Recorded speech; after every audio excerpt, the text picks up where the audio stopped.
Romanos capítulo 11, rápidamente. Ahí en sus notas, y otra vez este PowerPoint va directamente a sus correos electrónicos con el video de hoy, porque queremos que los tengan. Obviamente queremos que, y ahorita voy a poner todos los enlaces aquí en la conversación para que puedan obtener todo esto, pero tenemos que regresar a esto en cuestión del 11, tratando de ver eso desde la perspectiva, otra vez, general, como luego decimos, desde una perspectiva de 35,000 pies de altura, que estamos hablando de la altura en la que vuelan los aviones típicamente. Entonces ver así completamente el panorama, ¿sí? Una vista panorámica de esto es que hay una relación paradójica, y esta cuestión de la paradoja es cuando hacemos afirmaciones que parecen contradecirse a sí mismo. Hemos dicho esto anteriormente, pero básicamente la Biblia típicamente presenta sus verdades o la verdad en lo que se le llama esa cuestión que parece contradecirse a sí mismo. Es simplemente la manera en que estos escritores, que entendemos que su mentalidad es muy diferente a la de nosotros, su perspectiva, su cosmovisión, porque es gente hebrea, gente judía, gente de una cultura, de una experiencia muy diferente a nosotros, y es simplemente la manera que ellos escriben. Por lo tanto, aquí es el punto. Aquí tenemos esta cuestión de paradoja, donde entendemos la doctrina de elección con la cuestión del evangelio de elección. ¿Qué significa ello? Que es la cuestión de ser elegido, no para ser VIP, no porque somos especiales, pero somos elegidos porque el mundo es especial para Dios. Entonces la elección es para elegir a otros. Y eso lo mencionamos porque aquí es donde hemos hablado anteriormente de esto. El concepto de elección en el Antiguo Testamento es para servicio, en el Nuevo Testamento es para redención o para salvación. Vean la continuidad de esta perspectiva. Es la cuestión otra vez de que esta cuestión de elección o los elegidos, vean otra vez esta paradoja, ¿sí? Regresando a la cuestión de servicio y salvación, es la cuestión de que los elegidos estamos en este contexto de familia, porque hemos sido salvos para una relación con Dios, somos sus hijos, pero a la misma vez esta posición de familia es para servir. Entonces de aquí es donde regresamos que la vida de Cristo no es simplemente un suceso histórico, no es simplemente la persona que caminó y vivió entre nosotros, no es solamente Emmanuel, Dios con nosotros, pero la persona de Cristo es la restauración, es la persona que nos posiciona precisamente a vivir y a caminar en su similitud. Eso implica que, otra vez, nos trae una relación de familia. Hebreos 1:1, ¿verdad? Habla de cómo en la antigüedad, sí, Dios habló a nuestros padres, a través de los profetas, pero ahora ha hablado ¿a quién? A través de un miembro de familia. Entonces somos parte de su familia, pero esa posición para ser miembros de familia es para servir. Menciono esto porque otra vez, trágicamente, como no nos gustan estas paradojas o esta tensión o esta cuestión que parece contradecirse, muchos pensamos que ser hijo de Dios es VIP, es que ahora no me debe de pasar nada mal, es de que soy un favorito de Dios y que yo sí, tú no, lo siento, no fuiste elegido. Otra vez, cuidado con eso, ¿verdad? Y la otra es la cuestión que es corporal y es personal. ¿Qué significa de ello?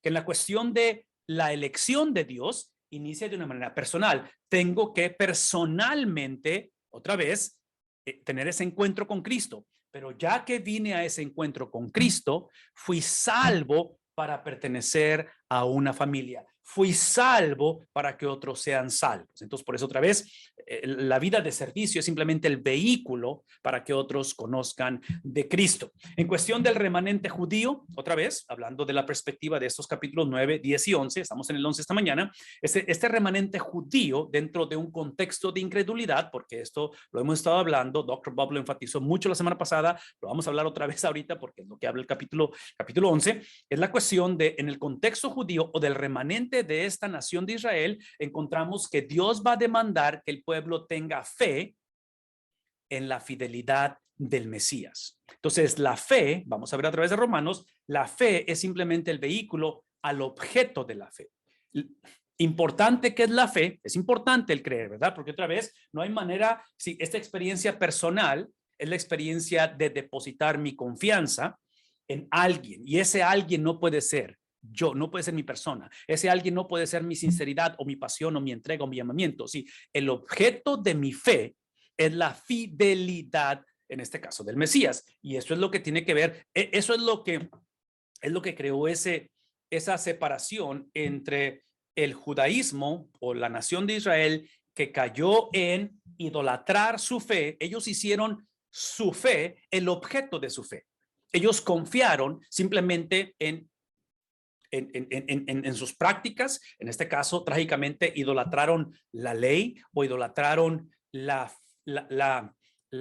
manera en que ellos obedecían, su propia obediencia la idolatraron. Entonces, es donde entramos en un concepto de religiosidad o en un concepto de, ¿qué es la palabra que estoy buscando aquí? Donde pensamos que si yo tengo fe o porque he creído, Dios me debe. Si yo tengo fe, porque soy en este caso judío o soy un seguidor de Jesús, automáticamente Dios tiene una obligación a bendecirme. Cuando yo argumentaría, este sería mi argumento, yo argumentaría que la bendición en este caso es precisamente, la bendición es que Dios me ha habilitado, me ha capacitado para tener fe, y esa fe es el vehículo, es la mano que extiende para recibir la gracia. La gracia es el que yo pueda, no necesariamente ser fiel, porque sabemos que no somos fieles, ¿verdad?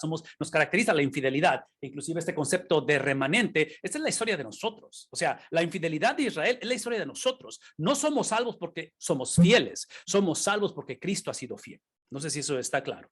No es más, no soy salvo porque tengo 30 años como pastor. No. Soy salvo porque Cristo ha sido fiel, y en su gracia y misericordia no solamente me salvó, pero en su gracia y misericordia esa salvación ha sido traducida, encarnada, cristalizada, expresada en que me da la habilidad de creer. Ahora, otra vez, y ahorita vamos a hablar más acerca de esto en cuestión de lo que es el creer, de dónde emana la habilidad de creer, pero en este caso encontramos otra vez la situación, y aquí está lo trágico de la historia, que es nuestra historia, ¿ok? Es que no veamos a los judíos como que, lo crucificaron. No, esa es tu historia y es mi historia, ¿sí? Donde el rechazo del judaísmo o de los judíos con respecto a ese Mesías, y otra vez, cuando digo rechazo, y estamos hablando de la incredulidad, es gente que no es tanto que se convirtieron en ateos, no es tanto que se convirtieron en personas que odiaban a Dios, aunque yo argumentaría que sí lo odiaron, pero es la cuestión de que ellos idolatraron su fe. Entonces, tengamos cuidado, porque eso es lo que yo diría rechazo ante Dios. Sí, la fe es el vehículo hacia la fidelidad. El punto es la fidelidad, en este caso de Cristo. Ellos rechazan eso porque rechazan a Cristo, y entonces es lo que va a abrir, vamos a leer ahorita, lo hemos leído, abre la oportunidad para que el evangelio se vaya o se mueva hacia, en este caso, los gentiles, de los cuales tú y yo somos partícipes. Ahora, déjenme decir esto. El punto de las clases, y otra vez, Pastor Gabriel, Pastor Samuel Turcot, el estar aquí esta mañana no es para venir a escuchar lo que Dr. Bob ha interpretado, puesto en comentarios, escuchar a alguien. No, el punto es usar esta plataforma precisamente como un trampolín para que personalmente podamos crecer e indagar esto, y en la relación con nuestro Dios a través de la palabra de Dios. Menciono todo esto porque es obvio que Dios va a usar el rechazo, pero hay una, en la página de Dr. Bob, otra vez hay comentario bíblico gratuito, hay una sección que se llama temas especiales. Y lo que Dr. Bob ha hecho es que cuando él encuentra un principio teológico, una verdad, una doctrina, y por cuestión de espacio, de tiempo en el comentario, porque si no el comentario sería extremadamente largo, él construye un enlace y lo conecta a ese tema especial, y lo va a ampliar en este artículo que está por un lado, y es una de las secciones de la página. Hay uno de los temas donde él pone básicamente su perspectiva o la manera en que él cree con respecto al plan, y uso este tipo de ilustración, el plan redentor de, o sea, la perspectiva de Dios de cómo Dios básicamente estableció desde antes de la fundación del mundo cómo iba a redimir al mundo. Y menciono esto porque el incluir al mundo o a las naciones fuera del judaísmo, aunque Dios usa el rechazo de los judíos, esto me habla de que esto iba a suceder independientemente si los judíos se mantenían fieles o si eran infieles. ¿Por qué? Simplemente porque cuando Dios establece algo, se cumple. Si no, no fuera Dios. Ese es mi punto. Entonces, es obvio que Pablo va a hablar acerca de esto porque el pueblo judío, y esta es una de las razones que Romanos es escrito, el pueblo judío está cuestionando precisamente el plan de Dios, porque Dios en el Antiguo Testamento estableció, estipuló, declaró hizo pactos donde el pueblo de Dios, donde su nación se mantendría fiel, donde iba a haber una relación a través de las edades, inclusive el pacto con David, en fin, el pacto con Abraham, si ustedes recuerdan Génesis capítulo 15, y todo esto se ve fragmentado, se ve violado cuando encontramos en el 722 a través de los asirios conquistando el reino del norte, toman Samaria, la capital del norte, las 10 tribus del norte, y empieza el exilio. Más adelante, 150 años aproximadamente después, en el que es el 586, si no me equivoco, 722, 586, y vienen los babilonios y van a destruir Jerusalén. Y esos exilios se ve como que Dios falló o mintió, no fue una persona, vean esto, no fue una persona fiel, como que Dios fue infiel. Y lo que los profetas en el Antiguo Testamento van a decir, y Pablo está ampliando en Romanos, es que el exilio no es que Dios no fue fiel. El exilio precisamente, el sufrimiento extremo de este pueblo que debió, este pueblo que ya era el pueblo de Dios no por su obediencia, este pueblo que ya era el pueblo de Dios porque simplemente Dios lo declaró. No sé si está claro. Es como la salvación, es como el tener hijos. Mis hijos no son mis hijos porque me obedecen, pero porque son mis hijos tienen que obedecerme. Entonces, mi obediencia al Señor, sí, y en este caso cuando digo obediencia, mi fe, sí, mi fe no es lo que me lleva a una relación con Dios, es el producto de la relación, porque otra vez esta palabra en la Biblia típicamente se expresa como fidelidad. Ahora menciono todo esto porque otra vez en el Antiguo Testamento están cuestionando, están diciendo, hey, ¿cómo es posible que estemos en exilio cuando Dios prometió? Y convenencieramente se les había olvidado un principio que vamos a hablar ahorita, que pacto incondicional no equivale a relación incondicional. Pacto incondicional, y el pacto incondicional es la redención de judío y de gentil. El mundo va a ser redimido por Cristo. Ese es el pacto. O sea, Dios estableció que la simiente de la mujer aplastaría, Génesis capítulo 3, aplastaría la cabeza de la serpiente. Ese aplastar, sí, que incluye en el proceso ser herido en el calcañar por, en este caso, la simiente de la serpiente, sí, lo que es la redención o que es la obra expiatoria de Cristo, sufrimiento. Esa experiencia o esa expresión de redención no iba a suceder porque el pueblo iba a ser obediente, iba a suceder porque Dios lo declaró. Y una vez más, en el Antiguo Testamento están cuestionando eso, los profetas van a decir, no. Los exilios no sucedieron porque Dios fue infiel a su promesa. Los exilios sucedieron porque Dios es fiel a su carácter. Y Dios no va a ser burlado. Todo lo que el hombre siembra, eso también, ¿qué dice? Precisamente va a cosechar. Dios no tiene opción. Cuando su nombre es vituperado, cuando su carácter es literalmente burlado, Dios no tiene opción. Dios va a usar los medios necesarios, ¿sí?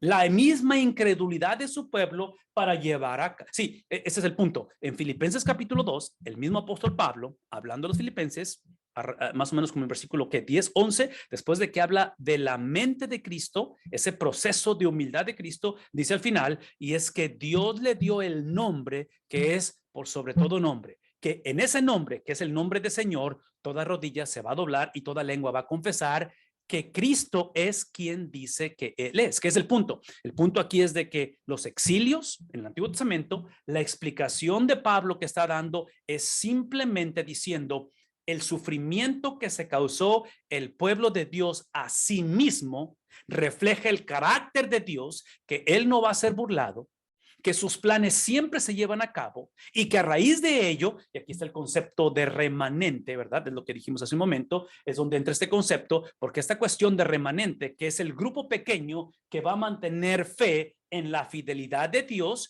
no, este grupo remanente no es mejor que el grupo que rechazó, es simplemente que Dios cumple lo que Él establece. Y otra vez, yo no sé si esto es necesario escucharlo hoy en día, porque ahorita estoy por ampliar un poquito más esto, pero yo argumentaría que el problema más grande y el rechazo de la iglesia en el siglo XXI en medio de una pandemia, y si están tomando nota, lo que estoy por decir es sumamente importante.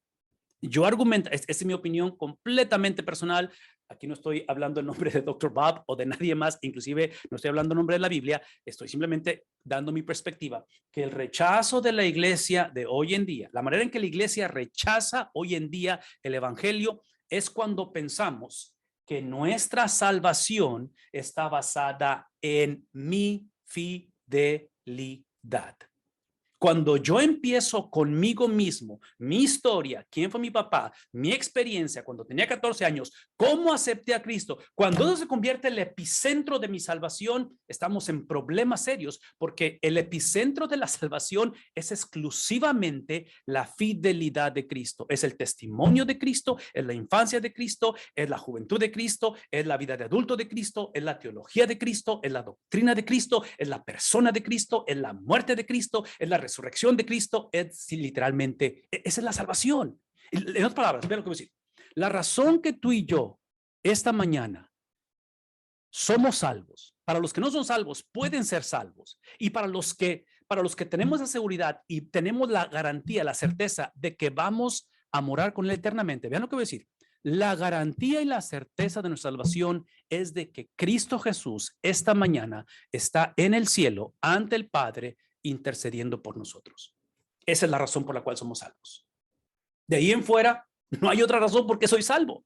Porque si dependiera de mí, no, otra sería la historia, ¿no es cierto? Espero que estén de acuerdo conmigo en eso, porque ese es el argumento que va a tener el apóstol Pablo con esta gente. ¿Qué implica todo ello? Que todo el pueblo de Dios, tanto los elegidos, en este caso los que Dios ha elegido, se van a componer tanto de judíos como gentiles. Es la totalidad, ¿verdad? Eso implica que la inclusión de gentiles lleva a los judíos a confiar en el Mesías. Una vez más, ver que Dios iba a cumplir su promesa, que en este caso los judíos eran simplemente el vehículo para bendecir a las naciones, porque eso lo entendimos desde un principio, ¿verdad? La manera, otra vez, Génesis 3:15, Éxodo 19, versículos 5 y 6, cuando vemos la elección de Abraham definitivamente para elegir a otros, ¿verdad? En fin, todo esto lo menciono porque, otra vez, el ver que los judíos van a ser incluidos es lo que va a llevar eventualmente a los judíos a regresar, otra vez, a ese primer amor, a regresar. Y otra vez, no sé si aquí hay una aplicación para hoy en día, porque si yo dije que el rechazo de hoy en día es pensar que somos salvos por mi fidelidad, es lo que yo argumentaría para la iglesia hoy en día. Nuestro problema es el moralismo. Es que pensamos que somos salvos por lo que hacemos. Si somos salvos por lo que Cristo hizo, no por lo que hago. Pero, escuchen lo que voy a decir, porque soy salvo, es obvio que es importante lo que hago. Entonces, no escuchen de mí libertinaje, no escuchen de mí antinomianismo, que es la clásica de que, hey, como soy salvo y nada me puede separar del amor de Dios, Romanos capítulo 8, viva la vida y dale. No. Y yo sé que hoy en día muchos estamos pasando por crisis de fe, yo sé que muchos hoy en día estamos cuestionando si voy a continuar en el ministerio, yo sé que hoy en día estoy consciente de eso, pero otra vez, la conversación entre tus luchas y mis luchas, mis cuestionamientos, mi situación, si me he enfriado y todo eso lo podemos hablar, lo podemos orar y todo eso, pero al final de la conversación, la autoridad no está en lo que tú sientes, lo que yo pienso, lo que me pasó o lo que me hicieron. La autoridad está en qué cosa? Precisamente en la palabra de Dios. Entonces es lo que estamos tratando de regresar a ello. Por lo tanto, Romanos capítulo 9, viendo la perspectiva completa, es que Dios es soberano, ¿sí? En un contexto de pactos. Soberanía, escuchen lo que voy a decir. La palabra soberanía, que yo sé que a muchos nos incomoda y lo vemos como autoritarismo, lo vemos como anarquía, e inclusive como naciones, Estados Unidos, México. Yo sé que aquí hay gente de muchos países en Latinoamérica y no sé si hay alguien de Europa conectado, pero de donde estén conectados, típicamente nuestros países les caracteriza precisamente la democracia. Hemos luchado para ser libres, ¿verdad? De autoritarismo, de un solo gobierno. Ok, soy consciente de ello, pero el punto es este. El distintivo de Dios en cuestión de soberanía es que la soberanía de Dios, están tomando nota, la soberanía de Dios es misionera, es para bendición de otros. No es más, Filipenses capítulo 2, versículos 1 al 11, ¿no es cierto? Es aquel que dice Pablo, el cual estando en la condición de Dios no escatimó el ser igual a Dios como cosa que aferrarse, sino que literalmente de autoridad, cósmica, de ser, de estar en su gloria, literalmente desciende a un pesebre. Ese componente es literalmente la soberanía de Dios para bendición de otros. Es la experiencia del aposento alto, ¿no es cierto? La noche que va a ser entregado, donde literalmente va alrededor de la mesa y toma el contenedor de agua con una toalla y lava los pies de los discípulos. Eventualmente dice, este es mi cuerpo, el pan que parte, la copa que pasa es mi sangre, de lo cual está cumpliendo ese plan redentor de Dios, que es la soberanía, el plan de Dios a través de un concepto misionero. Entonces, ¿qué estoy diciendo? Que nada nos conviene a nosotros más, nada nos conviene más que la soberanía de Dios. Ese es mi punto. No hay nada que nos convenga más que sobre todo en un mundo el cual parece y digo parece, pero realmente está controlado por Satanás temporalmente, controlado por Satanás para cumplir los propósitos de Dios. No entiendo el misterio del sufrimiento, no escuchen de mí que las tragedias es que, no, otra vez, no tengo respuestas a muchas preguntas que hoy en día, lo único que sé es que la soberanía de Dios no depende de circunstancias. ¿Estamos conscientes de ello? Una vez más, la soberanía de Dios no depende de Satanás con todo su poder, con toda su artimaña, y es un ser muy poderoso. Satanás no solamente es un ser creado, pero Satanás es un siervo de Dios. Todos somos siervos de Dios. Todos existimos para cumplir los propósitos de Dios. No entiendo el misterio de cómo sucede esto, pero todo lo que sé es que toda rodilla, otra vez, Filipenses 2, se va a doblar y toda lengua va a confesar que Jesucristo es el Señor. En el capítulo 10 lo que vimos es que los judíos son libres, otra vez, libres de aceptar o rechazar las promesas y los pactos de Dios. Esta cuestión del libre albedrío, otra vez, y Dr. Bob lo ha explicado esto, inclusive hay uno de los temas especiales que Dr. Bob ha ampliado y explicado en la cuestión de predestinación, libre albedrío, ese contraste, otra vez, esa paradoja, ¿verdad? Parece contradicirse uno con otro. Es simplemente que en el capítulo 10 es como el contraste al 9. Dios es soberano. En el 10 es esta cuestión de escoger. Es simplemente trágicamente que lo que escogieron fue incredulidad. Ese es el punto. Escogieron rechazar al Señor. Esa es parte de lo que hemos estado hablando, y rechazar al Señor es que rechazaron sus promesas o sus pactos, porque aquí está la razón, y otra vez, están tomando nota, eso es importante, porque es lo que pasa hoy en día. La manera en que el hombre, el cristiano y el no cristiano, por eso todo el cristiano o el pueblo de Dios, rechaza el pacto de Dios, esta es la manera en que rechazamos el pacto de Dios, es cuando convenencieramente, cuando por ignorancia, cuando por no sé qué otra razón, pensamos o traducimos que las promesas y los pactos de Dios, que muchos de ellos, sobre todo de la salvación, es incondicional. La salvación es esta es la salvación. La salvación es el producto de la obra, ¿qué es la palabra? La obra, no sé ni cómo decirla porque sé que la voy a decir mal, pero es la obra del Dios Trino. La salvación es el producto del Padre con el Hijo, es el pacto que hace el Padre con el Hijo y el Espíritu Santo. Ese pacto produce la salvación del hombre. En otras palabras, somos destinatarios de salvación, pero ese pacto que es incondicional, la salvación del hombre es en un contexto incondicional. Lo vemos desde Génesis capítulo 3, versículo 15, Génesis capítulo 15, versículos que es el 6, el 7, en fin, no tengo el tiempo para explicar todos estos principios bíblicos, Antiguo Testamento y Nuevo Testamento, pero este pacto incondicional de la salvación, escuchen lo que voy a decir, tiene que vivirse, y esta es la manera en que completamente ignoramos o hacemos esto, donde pensamos que somos libres de actuar, que la salvación me da el libertinaje o el antinomianismo de decir puedo vivir como yo quiera. Sí, la salvación lo que hace es que me enseña que mi relación con el Dios que salva tiene parámetros, está condicionada. ¿Cuál es la condición? Vean lo que voy a decir. La condición de la relación con Dios es una persona. Su nombre es Cristo.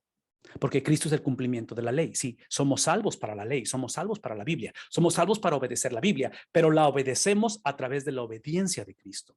No la obedecemos simplemente porque ya aprendí, tomé un curso, porque ya me profundicé, porque oro mucho, porque soy el hijo de... No.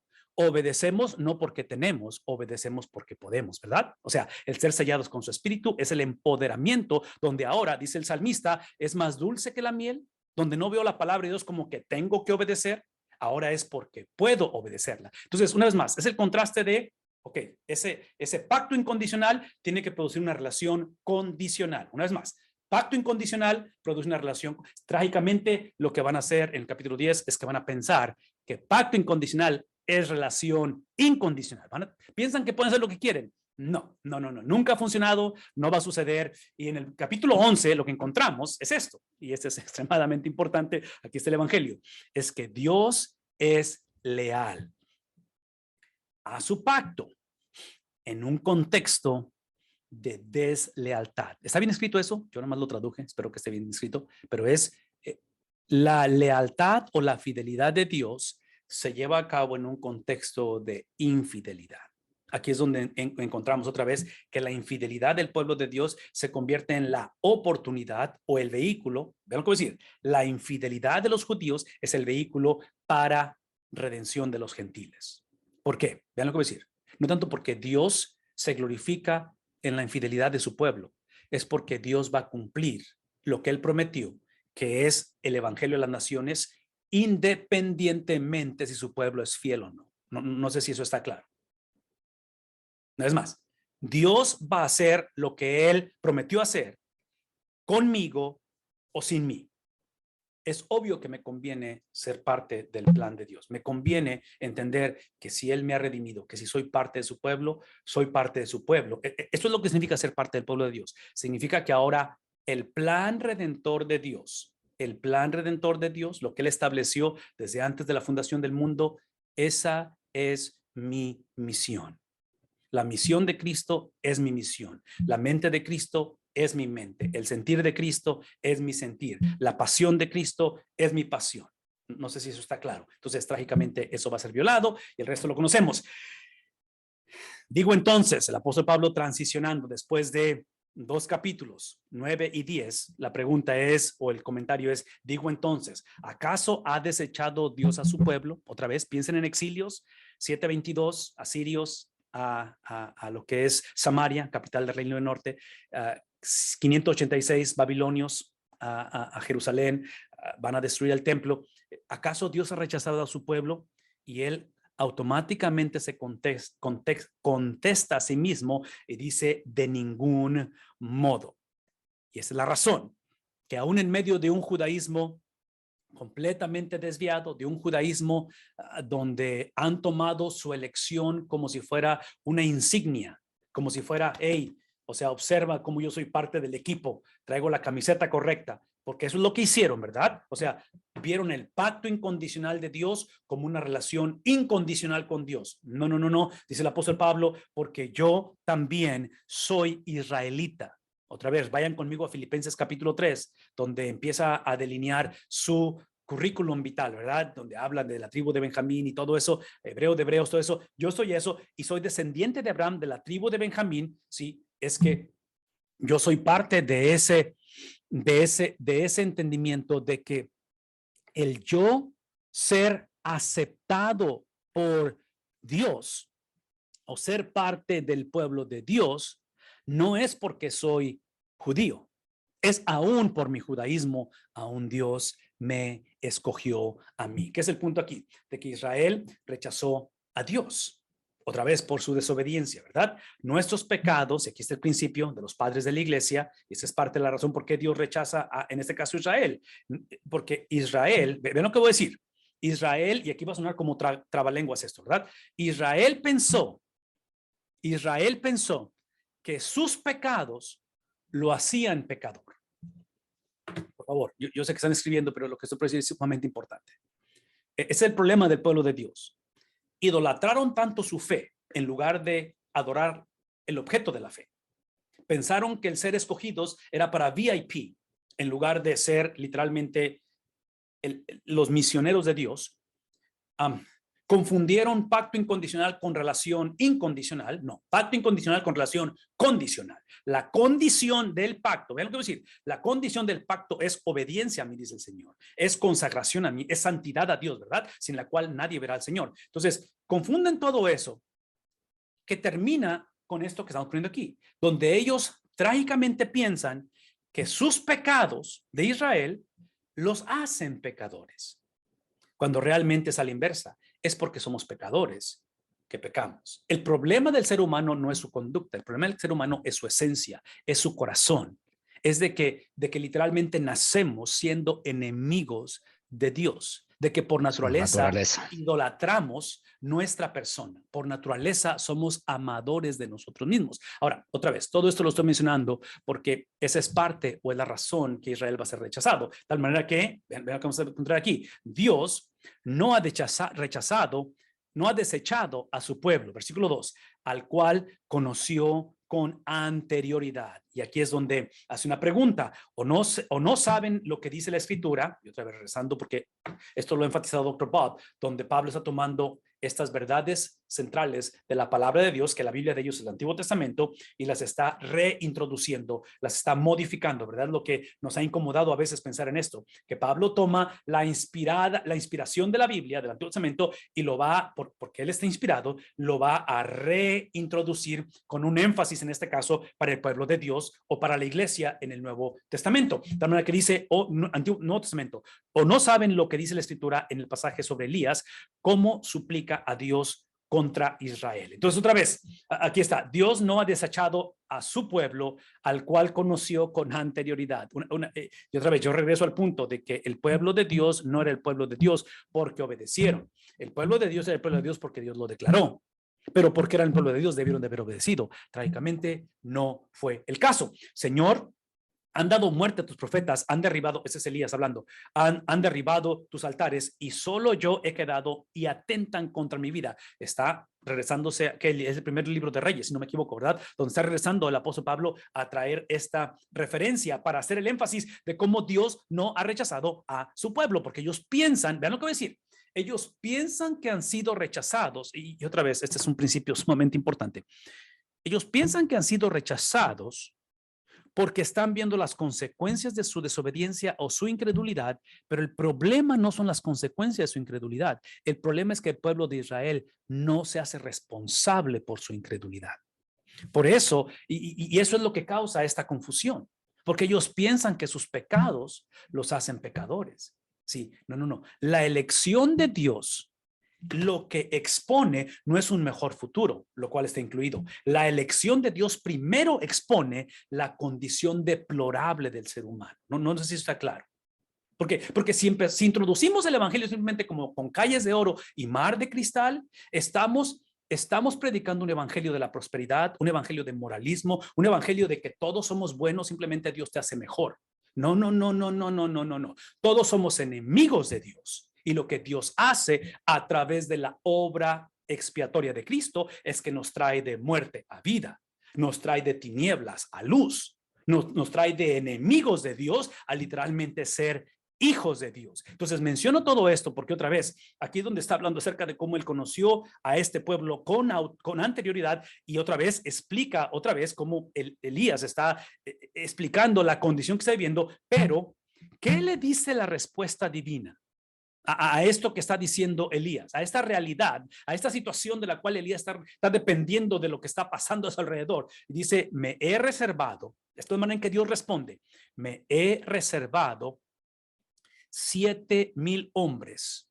Eso es lo que yo he hecho en un contexto donde tú estás solo, Elías, donde literalmente lo que has encontrado es un pueblo corrupto, porque es lo que está viendo. O sea, otra vez, estoy regresando a Isaías capítulo 6, donde es llamado de parte del Señor, y cuando Isaías se encuentra ante el trono de Dios con la gloria de Dios, la santidad de Dios, por favor escuchen eso, la reacción de Isaías ante la persona de Dios no es simplemente diciendo, eso es lo que me enseñó mi abuelita, eso es exactamente el sermón. No. Lo primero que reconoce es que dice él, soy un hombre de labios soy un hombre que estoy literalmente arruinado. Ese es el evangelio.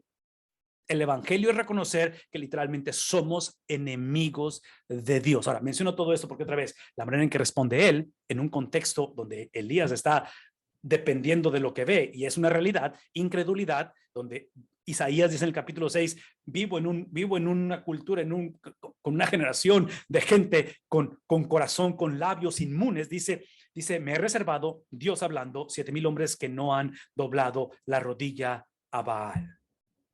En otras palabras, es una generación corrupta, es un pueblo que debió de haber sabido la diferencia entre lo que es fidelidad e infidelidad.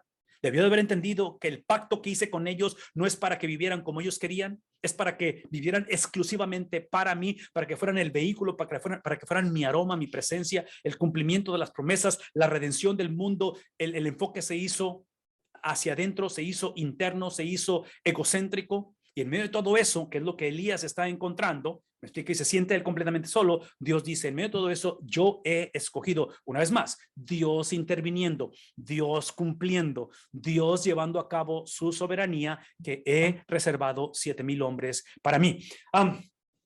Yo no sé por qué a mí se me movió mi foto aquí, pero debe estar aquí abajito porque eso que se ve ahí es la palabra salvación. Pero quiero dejar un principio en claro, otra vez están tomando nota.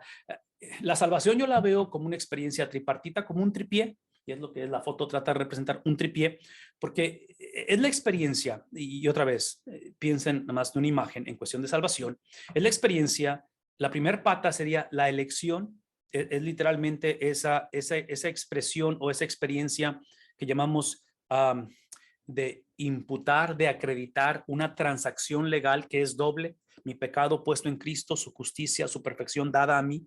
Entonces, es la experiencia de regeneración, ¿verdad? Dios me elige y sería la primera de las tres patas. La segunda pata en el tripié es la cuestión de la perseverancia. Entonces, no solamente soy posicionado en Cristo, instantáneamente soy regenerado, soy transformado, soy completamente salvo, pero a la misma vez necesito ser diariamente salvo. De ser posicionado, ahora tengo que poseer a Cristo, donde empiezo a caminar, a vivir, a sentir, donde ahora mi estilo de vida empieza a cambiar, mis pensamientos, mi inclinación, mis deseos empiezan a ser gradualmente o radicalmente transformados. Entonces, el problema hoy en día, en aquel tiempo, hoy en día, vean lo que voy a decir, es que estas tres patas son una sola experiencia. Hoy en día, convenencieramente, las hemos separado, las hemos, y menciono esto porque, y otra vez voy a sonar crítico, estoy por ofender gente, mil disculpas, no se desconecten, por favor, pero es el concepto, vean lo que voy a decir, es el concepto de, ¿cómo se dice esta palabra? De reconsagración. En los campamentos de jóvenes, en un culto de avivamiento donde el cristiano de repente estuvo viviendo carnalmente, como luego decimos, y a través de un sermón, a través de una experiencia, a través de que cayó en la cárcel, en un hospital, se reconsagró al Señor. Otra vez estoy usando ejemplos negativos, puede ser un culto, un campamento de jóvenes, y la persona responde o vuelve a responder, y otra vez yo sé que sucede y no critico la experiencia nada, pero véanme tantico, la razón que sucede, yo argumentaría, es porque hemos separado las tres patas, los tres componentes, porque cuando fuimos elegidos para perseverar. No fuimos elegidos simplemente para ser salvos y pensar o hacer o vivir o expresar o depender de otra vez. Es el concepto de pacto incondicional con relación condicional. Entonces, cuando separamos esto es porque trágicamente pensamos que, hey, puedo vivir como yo quiera. Entonces, menciono todo esto porque otra vez, hablar de cristianismo, de cristiano carnal, yo argumentaría que es una contradicción de términos. Yo diría que no es bíblico, yo diría que son definiciones que hemos creado simplemente como el pueblo de Israel, porque hemos creado nuestra propia versión del cristianismo, hemos creado y hemos mezclado cristianismo con otras fuentes, con otros conceptos. Una de las cosas que para mí, y otra vez estoy por ofender gente, no se desconecten, no se molesten, pero esta cuestión de que el cristiano practicando yoga, wow. No tengo el tiempo para explicarlo, para ver todo esto, pero otra vez, tenemos problemas serios hoy en día. Este es mi argumento esta mañana. Yo diría que el problema más serio no es que hemos dividido esta experiencia convenencieramente. El problema más serio es que lo hemos dividido y no tenemos problema con lo que hemos dividido. Y otra vez, yo sé que esta mañana hay un montón de pastores conectados y estoy por hablar directamente a los pastores, pero sobre todo a las iglesias que permiten esto de sus pastores. Cuando el sermón, cuando los sermones, cuando la exposición de la palabra de Dios, su motor de arranque es la conducta de la gente, es la ética, es el estilo de vida, es cambiar ciertas costumbres. Cuando ese es el motor de arranque, en lugar de que sea la conducta de Cristo o el evangelio o la doctrina, cuando el sermón es guiado, su motor de arranque es la aplicación. Cuando la persona viene a la Biblia, sea para predicar o para simplemente estudio personal, y la pregunta que se hacen es, ¿qué significa esto para mí? Cuando hacemos eso, es cuando perpetuamos este tipo de manipulación de lo que la Biblia enseña como una sola experiencia y lo empezamos a dividir, lo empezamos a crear, a reconstruir, a convenencieramente adaptar o contextualizar a lo que siento, a lo que pienso, a lo que me pasó, a lo que me hicieron o a lo que en este momento está otra vez pasando por mi mente. No podemos seguir haciendo eso. Tiene que iniciar entendiendo que esta salvación, otra vez del contexto de Elías, Pablo hablando y trayendo la conversación de Elías y Dios diciendo, he escogido 7,000 hombres hombres para mí es en el contexto de cómo los escogí. Los escogí para, otra vez, ser elegidos. Los escogí para que perseveraran. La perseverancia, ¿ven lo que voy a decir? La perseverancia del cristiano es simplemente el estilo de vida de Cristo en la tierra. No sé si estamos conscientes de ello. La perseverancia del cristiano es simplemente la idiosincrasia de Cristo, literalmente en mi vida. La perseverancia del cristiano es que entendemos, vean lo que voy a decir, es de que soy salvo por Cristo, pero soy salvo para la palabra de Dios. No es más, no soy salvo por la Biblia, porque no idolatro la Biblia. La Biblia es simplemente lo que está apuntando al que salva, que es Cristo. Soy salvo por Cristo, primera de las patas. Segunda de las patas, soy salvo para obedecer la Biblia. Esa es la razón, que es lo que llamamos santificación. Entonces, menciono eso porque la última es la preservación y es el Dios que en su gracia preserva la iglesia, es el remanente, ¿no es cierto? Es literalmente Dios, aquí está la gracia de Dios en un contexto que Elías está diciendo, esto está deplorable, literalmente quiero morirme, Dios está diciendo, hey, tranquilo, yo sé y estoy consciente de lo que sientes, e inclusive, vean lo que voy a decir, escuchen. Es por eso, que si alguien entiende el corazón de alguien que se siente solo, deprimido, con ganas de cometer suicidio, si alguien se siente como traicionado, alguien se siente como que esto no está funcionando, esa persona fue Cristo. Pónganse a pensar conmigo. Cristo conoció la traición, Cristo conoció literalmente el abandono, Cristo clamó y gimió y gritó estando en la cruz, ¿por qué me has desamparado? Cuando él está esa noche en el huerto, literalmente orando, la noche que va a ser entregado, y él dice, si es posible, haz que pase de mí esta copa, él no está pidiendo evitar el dolor físico, lo cual yo pienso que le hubiera gustado evitarlo. Él no está pidiendo simplemente que los amigos no lo traicionen, él literalmente está pidiendo que su Padre Celestial no lo abandone. Entonces, si alguien tiene simpatía con ese sentir, es la persona de Cristo. Y esto es extremadamente importante porque es aquí donde regresamos a este componente de salvación, donde la perseverancia de la iglesia, donde el remanente, donde tu llamado, donde tu fidelidad, tenacidad, consistencia, es simplemente porque Dios en su misericordia te ha preservado. Pablo dice en Efesios que por gracia sois, ¿qué cosa? Salvos, ¿sí? No por obras. Es a través de la fe, no por obras, para que nadie se gloríe. Pero el versículo 10 habla de la razón para la cual somos salvos. Somos salvos para perseverar porque Dios manifiesta su preservación. Y de la misma manera, también he quedado en el tiempo presente. Ha quedado en el tiempo presente, ¿qué cosa? Un remanente, porque Dios ha preservado, ¿verdad? Un remanente conforme a la elección de la gracia de Dios. Una vez más, ha quedado. Pablo está diciendo, así como con Elías, ¿sí? Ha quedado. Yo sé que ustedes piensan, hablando a los judíos, yo sé que ustedes piensan que la cosa va de mal en peor y que esto ya no tiene sentido, pero en medio de todo esto, Dios literalmente ha preservado un remanente conforme a la elección que está basado. La elección está basado, ¿por qué? Vean lo que voy a decir. La elección no está basado en la tenacidad de su pueblo, en la fidelidad de su pueblo. La elección está basada exclusivamente en la gracia de Dios. Vean lo que voy a decir, por favor. Están tomando nota. En cuestión de la gracia de Dios, uno de los distintivos de la gracia de Dios es que la gracia de Dios no puede ser demandada, exigida o sentir que si Dios no me la da, Dios es una decepción. Sí, es el problema del ser humano. Cada vez que el cristiano convenencieramente separa, divide, escoge lo que le conviene de la experiencia de la salvación, del componente, de la razón, del proceso. Sí, si esto es la santificación, si esta es santificación, ven lo que voy a decir. La santificación, similitud a Cristo, es la razón por la cual somos salvos. Entonces, cuando lo vemos como algo, como una elección, como algo, no como una elección, como una opción, ¿sí? La santificación es cuando trágicamente, ¿sí? Vean lo que voy a decir, es cuando eventualmente y trágicamente esta cuestión de la gracia empezamos a exigirla. Y esa es la razón por qué en medio de una pandemia, por 2 años, enfrentando esta realidad que ha sido cruda, difícil, trágica para muchos, ¿sí? Lo que ha expuesto es la perspectiva bíblica de la gracia, porque pues una vez más, en cuestión de la gracia, no podemos seguir demandándola, ¿sí? La gracia es algo que Dios voluntariamente da. voluntariamente extiende, voluntariamente lo ha hecho, porque es obvio que esa gracia fue manifiesta a través de una persona. Su nombre es, exactamente, es Cristo. Esto implica, aquí está la gracia de Dios, que la salvación del hombre primeramente, principalmente es de la ira de Dios, ¿no es cierto?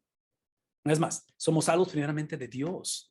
No somos salvos para una vida mejor, no somos salvos simplemente para otra vez una vida eterna, eso está incluido, pero a quien debemos de temer, con quien estábamos en problemados, a quien le debemos literalmente, a quien se le pagó el rescate. ¿Recuerdan esa experiencia de rescate? Quien nos ha rescatado de la ira. Cristo absorbió esa ira de Dios, ¿no es cierto? Cristo se convirtió literalmente en quien absorbió esa justicia, convirtiéndose en el justificador. Entonces, somos salvos de Dios, somos salvos de nosotros mismos, otra vez de nuestra... Cuando digo salvos de nosotros mismos, es cuando dividimos esto, ¿verdad? Es lo que nos causa problema. Es el problema del pueblo de Israel cuando hicieron lo que hicieron y eventualmente somos salvos de la condenación eterna. Una vez más, vean lo que voy a decir. Si seguimos predicando simplemente un evangelio, que somos salvos del infierno, estos dos componentes los hacemos opcionales.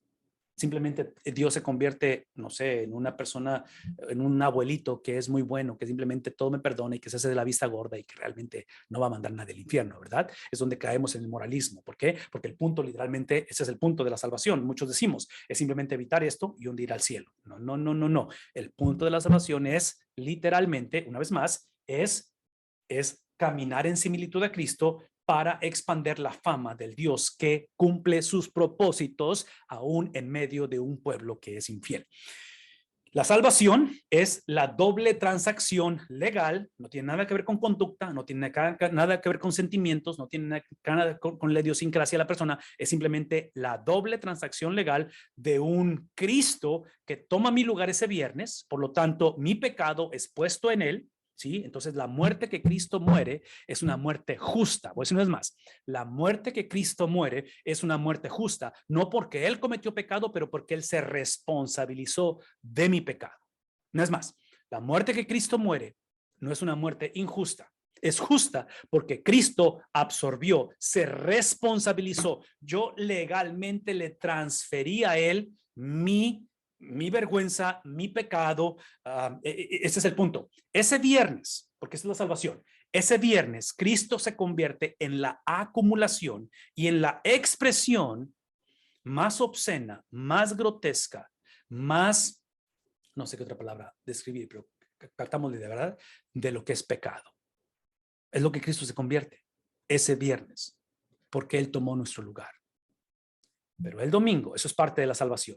El domingo, ese es el perdón de pecados, es la doble transacción, pero el domingo es donde Él me transfiere, así como nosotros le transferimos nuestro pecado a Él, y el que no conoció pecado por nosotros se hizo pecado, dice Pablo en Corintios, es que el domingo ahora literalmente es su justicia, es su perfección, es su obediencia, es su idiosincrasia, es literalmente su cosmovisión, es su sentir, su pensar, su hablar, su doctrina, su teología. Es la que nos transfiere a nosotros. ¿Por qué? Porque ser perdonado no es suficiente. Gente perdonada no va al cielo. Es gente justificada. Entonces, importante que es la muerte de Cristo, trascendental y necesaria. De igual importancia es la vida de Cristo. Una vez más, importante que es la muerte de Cristo para ser perdonados, pero perdón de pecados no es suficiente, porque el perdón de pecados solamente nos posiciona donde estuvo el primer Adán, en un estado de inocencia. Gente inocente no va al cielo. No es suficiente ser inocente, tenemos que ser justificados, ser justos, ser literalmente posicionados. ¿Qué implica ello? ¿Qué implica ello? Qué bueno que me preguntaron, para allá iba. Esto implica 4 cosas, que legalmente, y otra vez, por favor, ven un tantito, antes de que escriban. Estoy enfatizando la palabra legal porque voy a decirlo una vez más. El problema de nuestra generación de cristianos es que se nos olvida que la salvación inicia en un proceso legal, que la base es un proceso legal. Y menciono la cuestión de legalidad porque esta legalidad es expresada en obediencia, es expresada en cómo sentimos, es expresada en cómo nos conducimos, es expresada en cómo tomamos decisiones, es expresada en cosmovisión. Y otra vez, todo lo que acabo de describir, vean lo que voy a decir, vean lo que voy a decir, basado en esta doble imputación o doble transacción legal, esto que acabo de decir de sentimientos, de conducta, de actitudes, de pensamientos, de idiosincrasias, esta es la vida de Cristo. Entonces, esta doble transacción legal lo que expresa es la persona de Cristo. Véame tantito, véame tantito. Cuando esta legalidad es ignorada o no predicada, esta cuestión de expresión, de sentir, de hablar, de pensar, de vivir, de sentimientos, trágicamente son los de nosotros, simplemente orando para que Dios los bendiga, para que Dios me ayude, para que Dios los cambie, para que Dios los controle. Y otra vez, hay un contexto donde están las dos cosas involucradas, pero realmente la salvación, la perseverancia de los santos es literalmente, es Cristo activado, Cristo expresado a través del Espíritu Santo en nosotros en un contexto de comunidad. Todo esto lo menciono porque legalmente, no en cuestión de conducta, no en cuestión de sentimientos, no en cuestión de lo que pienso, lo que sé, pero legalmente ante el Señor somos literalmente completamente inocentes, ¿verdad? Somos inocentes. Yo sé que no nos sentimos inocentes, yo sé que hemos hecho cosas que nos hacen ser culpables, pero a través de la doble transacción legal somos completamente inocentes, completamente legalmente, como si nunca hubiésemos pecado. Eso es lo que somos ante la persona de Dios en Cristo Jesús. Número 3, hemos legalmente obedecido toda la Biblia. Eso es lo que somos. No hay manera de estar ante la presencia de Dios y ser parte de la familia de Dios con obediencia parcial. Nos lo está demostrando el apóstol Pablo. El problema del pueblo de Dios era su incredulidad, es que habían rechazado precisamente esa doble transacción, de que habían idolatrado su fidelidad a la ley, su enamoramiento con la ley, su propia espiritualidad y religiosidad. Y hoy en día, escuchen lo que voy a decir, hoy en día tenemos una generación extremadamente confundida en cuestión de espiritualidad. Hoy en día, otra vez, por eso en cuestión de la yoga, por eso en cuestión de estas prácticas trascendentales y espirituales, no es suficiente ser una persona espiritual. Yo argumentaría que esta cuestión de la espiritualidad es abrir la puerta a literalmente opresión demoníaca, no tanto posesión, porque yo no creo que un cristiano puede ser poseído, pero sí puede ser oprimido. Y menciono todo esto porque otra vez, activar en mí esto que está aquí, creerlo, vivirlo, expresarlo, creer la legalidad de ello. ¿Ven lo que voy a decir? No es suficiente simplemente predicarlo, verlo en la palabra de Dios o confesarlo. Es la obra del Espíritu Santo en mí, que aun cuando yo sé que hay culpabilidad, aun cuando yo sé que he hecho cosas, aun cuando constantemente desobedezco la palabra de Dios, aun cuando muchas veces me siento lejos del Señor, ¿ven lo que voy a decir? El Espíritu Santo crea, produce, afirma, sella, en fin, nos da la habilidad de poder tomar, vivir, navegar la vida a través de esos principios, independientemente lo que hemos hecho, cómo estemos batallando o hacia dónde vaya esto. Pero si es por gracia, versículo 6, ya no es, ven el contraste, a base de obras. De otra manera, la gracia ya no es gracia. Vean lo que está diciendo, porque eso es lo que está batallando, es lo que estamos batallando hoy en día. Hoy en día, esta palabra nos incomoda. Hoy en día pensamos que la salvación es literalmente basado en lo que hago, lo que he hecho, lo que no he hecho. Y otra vez la gente cuestiona si pierdo la salvación o no. O sea, otra vez. Usted lo que está diciendo, si es por gracia, eso implica que ya no es por obras, ¿sí? Eso implica, y si por obras, ya no es por gracia. De otra manera, la obra ya no es obra. Entonces, la pregunta es, ¿qué hacemos con todo ello? Aquello que Israel busca, ¿sí? Ese es el problema con Israel. Lo que Israel busca, ¿sí? Su justificación propia. Israel busca una relación incondicional con Dios. No. Con Dios se relaciona el hombre condicionalmente. De tal manera que, dice, no lo ha alcanzado. Pero los que fueron escogidos lo alcanzaron y los demás fueron endurecidos. ¿Qué estamos diciendo? ¿Ven? Esto es importante, sumamente importante. ¿Están tomando nota? Me encantaría que lo escribieran. Vean lo que voy a decir. Vean lo que está diciendo. La pregunta es esta. Entonces, ¿qué hacemos? Porque aquello que Israel busca no lo ha alcanzado. Pero aquellos que fueron escogidos, aquellos que, otra vez, ser escogido es entender este principio. Eso es lo que significa ser escogido. No es una mejor conducta. Y otra vez, no estoy en contra de conducta, no estoy en contra de cambiar hábitos, pero el cambio de la vida de la persona tiene que tener una base. Y la base no puede ser simplemente que estoy cansado del pecado. La base no es que, pues ahora que me agarraron en la movida, ahora que me di cuenta. No. Escuchen lo que dice. La base de la conducta del cristiano, el comportamiento del cristiano, sobre todo en momentos difíciles, esta es la base. Y en medio de ello está diciendo el apóstol Pablo, aquellos que han tratado de alcanzar las cosas por mérito propio, no lo han alcanzado. Porque yo posicionarme o creer que yo puedo empoderarme a mí mismo es moralismo. Yo creer que por lo que no hago, eso me hace estar bien con Dios, es el problema número uno de esta generación, ¿no es cierto? Entonces, ¿qué estoy diciendo? Bien lo que voy a decir, porque es importante. Los que han sido escogidos o los que fueron escogidos lo alcanzaron y los demás fueron endurecidos.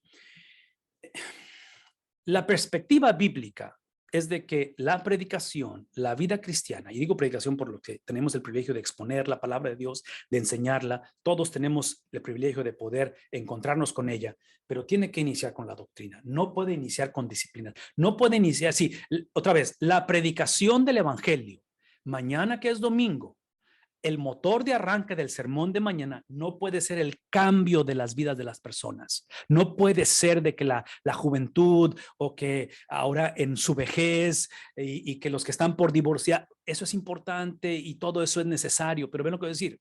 La autoridad de la Biblia no está en la moralidad de la iglesia, está en el estilo de vida de Cristo, porque Cristo es el cumplimiento. Es la obediencia perfecta a lo que Dios reveló de su carácter en la Biblia. No sé si está claro. Entonces, el sermón debe de ser empujado. Su motor de arranque del sermón tiene que ser la doctrina, la palabra de Dios. Porque lo que produce la palabra de Dios para aquellos que lo han alcanzado, ¿sí? Lo que produjo el alcanzar es la habilidad de adorar. Sí, la palabra de Dios produce doxología, produce adoración, no necesariamente un cambio de circunstancias, pero produce adoración al Dios verdadero. Lo que hace la doctrina es que nos permite a través de la adoración incrementar, proclamar la fama de Cristo, mostrar la grandeza de Dios aún aún en circunstancias cuestionables, de tal manera que eventualmente mi conducta es el producto de la conducta de Cristo manifestada en un corazón agradecido, en un contexto completamente que se opone probablemente a la doctrina.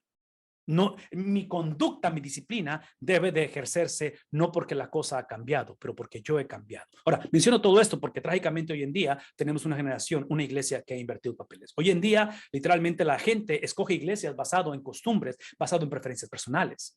Hoy en día los divorcios entre aquellos que profesamos fe en Cristo, en su gran mayoría, si no es que 98% de los divorcios hoy en día, y no estoy usando el divorcio como el pecado capital o imperdonable, pero si somos honestos, está basado en razones no bíblicas. Porque se trata de mí, se trata de cómo fui criado, se trata de quién fue mi pastor, de dónde vengo, mis anhelos, mis sueños, ¿me explico? O sea, se trata de mi persona. No podemos seguir haciendo esto donde eventualmente la iglesia a la que voy es la iglesia que va a afirmar lo que yo pienso, mis ideas preconcebidas, mi teología, mis costumbres, ¿me explico? No podemos seguir haciendo esto porque vamos a estar simplemente idolatrando nuestra propia vida. De tal manera que dice entonces, otra vez, reenfatizando eso en cuestión de cómo aquellos que lo fueron escogidos lo han alcanzado. Otra vez es lo que acabo de mencionar ahorita. Y el versículo 8, tal como está escrito, otra vez haciendo referencia al Antiguo Testamento, ¿no es cierto? Pablo tomando el Antiguo Testamento, reempaquetándolo, reintroduciendo para afirmar este tipo de verdades. Dios les dio un espíritu embotado. Vean lo que está diciendo.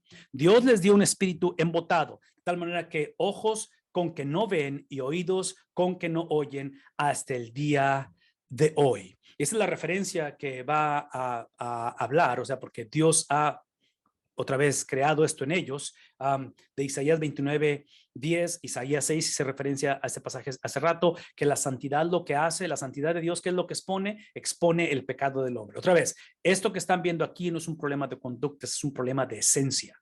No es más, los pecados no nos hacen pecadores, pero porque somos pecadores es que pecamos. ¿Conmigo? No es más. Mis mentiras no me hacen mentiroso, pero porque soy mentiroso es por eso que miento. Entonces menciono todo esto porque otra vez lo que deseamos es una generación que deje de basar la conducta del ser humano como lo más importante. Lo más importante es la palabra de Dios, que es la conducta de Cristo.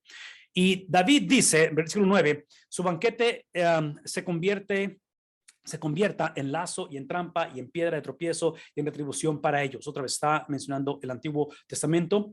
Oscurezcanse sus ojos para que no puedan ver. Es Dios simplemente, pero yo quiero regresar al capítulo 1 de Romanos. Es Dios simplemente diciendo, hey, Deseas, anhelas perdición, coqueteas con el pecado, otra vez, ándale. Simplemente Dios, es simplemente, ve lo que voy a decir. Y otra vez, eso es lo que yo entiendo de la palabra de Dios. Yo no creo que Dios está endureciendo el corazón de gente buena. Yo creo que Dios está endureciendo el corazón de gente depravada. No sé si está claro. Menciono eso porque otra vez, porque el moralismo dice, y piensen en el contexto de Faraón allá en Egipto, donde Faraón endurece su corazón y luego Dios endurece el corazón de Faraón. Cuando Dios endurece el corazón de Faraón, es simplemente Dios literalmente soltando las riendas de la depravación de Faraón. No es porque Faraón fuera un hombre bueno, un hombre con las virtudes que describe no. Ya el hombre en su condición natural es un hombre que literalmente, en otras palabras, en la misericordia de Dios, sin Cristo, vean lo que voy a decir, en la misericordia de Dios sin Cristo, porque Dios es soberano, aún del no cristiano, Dios tiene la habilidad de restringir el pecado del hombre. Y menciono eso porque nuestro corazón y no es la legalidad, ¿qué es la palabra? La autoridad que Satanás tiene sobre el corazón del hombre, el pecado sobre el hombre, es para que el hombre puede expresarlo de una manera extremadamente oscura, profunda. Y en su misericordia, Dios lo restringe. Y menciono todo esto porque yo sé que hay gente buena, en el sentido de que hay gente con moralidad, aún no cristiana. Por favor, escúchenme. Fuimos creados a la imagen de Dios, ¿no es cierto? O sea, está lo que se le llama la huella de Dios, Génesis, a su imagen y semejanza. Entonces, es obvio que el hombre, aún el hombre natural, tiene la habilidad de tener moralidad, pero nuestra condición espiritual, otra vez, cuando Dios endurece el corazón de estas personas, no está endureciendo el corazón de gente buena, está endureciendo el corazón de gente depravada. ¿Estamos conscientes de ello? No sé si eso está claro en ese sentido, pero menciono esto porque otra vez, porque nuestra tendencia es pensar que todos somos buenos, malos realmente son algunos nada más por ahí, que de repente se les va el avión, pero yo sé que mi hijo no va a la iglesia, yo sé que mi suegra, pero son gente buena. No.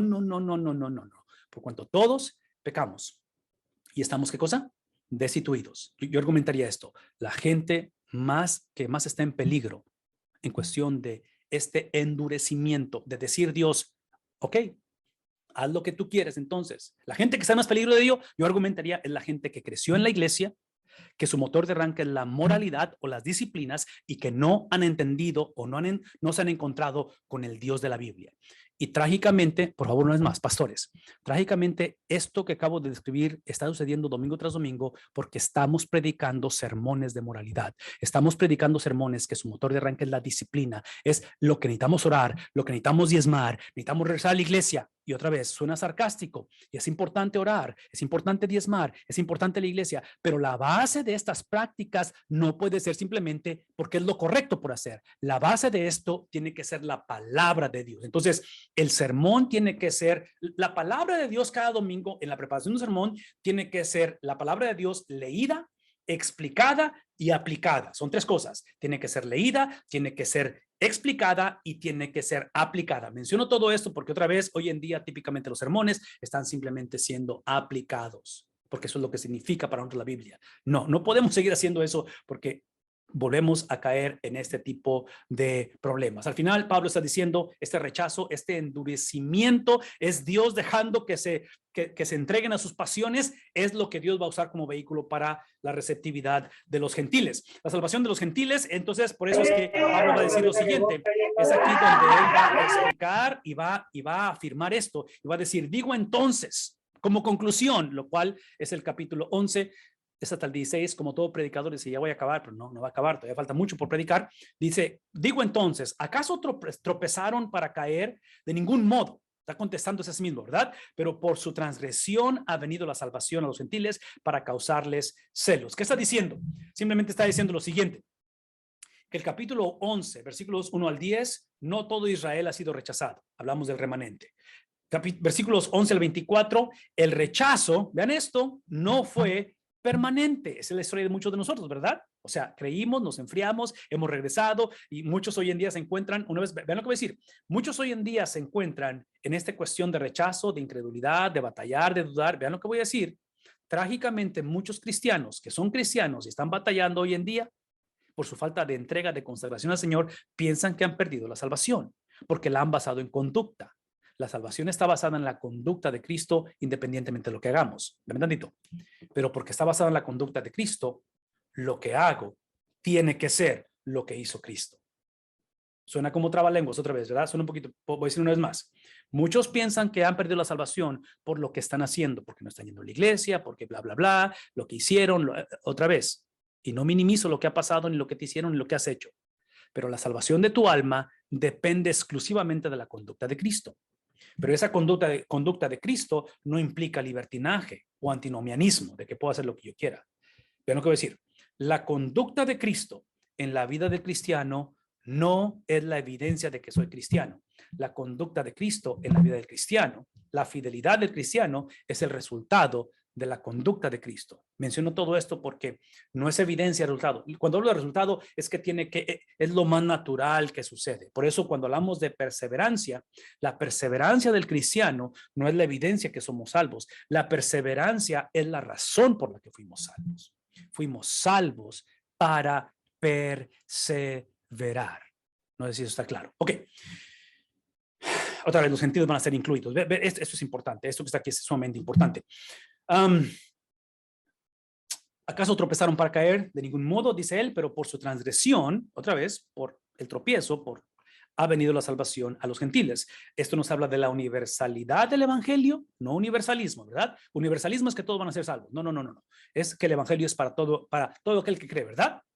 El judío primeramente, también el griego, en fin, es la salvación para todos, de tal manera que incluye al remanente de Israel, aún en su rebeldía, aún en su condición, ¿sí? Otra vez es eso. De tal manera que, y si su transgresión es riqueza para el mundo, una vez más, la transgresión del pueblo de Israel y su fracaso es riqueza para los gentiles, ¿cuánto más será su obediencia, su totalidad? ¿Qué estamos diciendo? Que el remanente de Israel es literalmente la totalidad de los elegidos, porque incluye judíos e incluye gentiles. Pero a ustedes, hablo ahora, o sea, ya le dio duro a los judíos, ¿verdad? Que trágicamente eran una disfuncionalidad y acuérdense que parte de la escritura de este libro de Romanos es la cuestión de que es una iglesia que está teniendo conflicto, aparentemente conflicto interno, y Pablo está ajustando cuentas y diciendo a los judíos, hey, esto es lo que hay que hacer.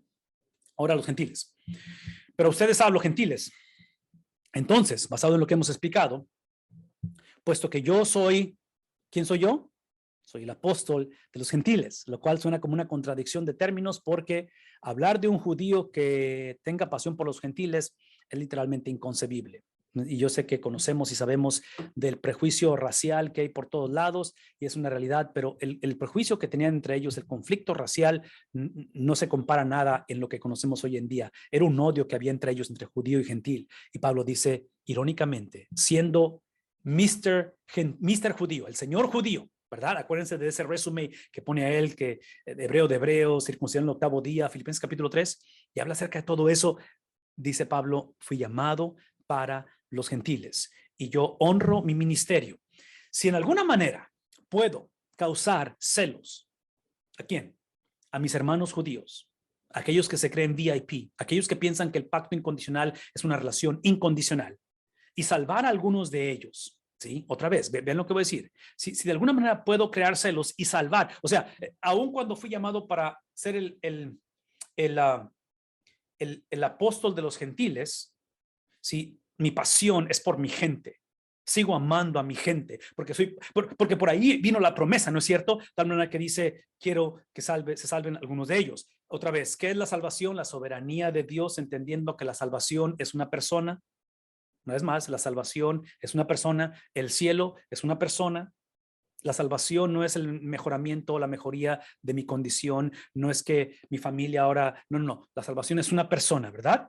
Una vez más, la salvación es una persona. Esto implica que el medio de la salvación, y por favor escuchen eso, estamos describiendo al Dios que usa en este caso la rebeldía de Israel para adentrar el evangelio de los judíos. Esta es la soberanía de Dios. La soberanía de Dios es que Dios escoge cómo salvar y la manera en que Dios salva es a través de la persona de Cristo. No es más.